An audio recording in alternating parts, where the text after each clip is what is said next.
Hola, hoy vamos a ver cómo programar reinicios de Samsung Galaxy Tab S10 Lite.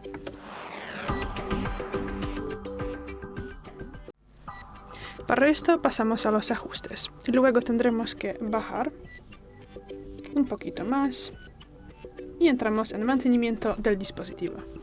Aquí bajamos y entramos en optimización automática.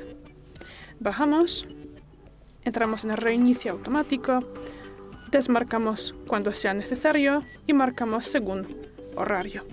Y bueno, y aquí podemos marcar dónde queremos que se reinicie y luego aquí indicamos la hora. Puede ser, por ejemplo, a las 4 por la mañana, confirmamos con hecho, lo dejamos así y ya, es todo. Gracias por el vídeo, danos un like y suscríbanos. Hasta luego.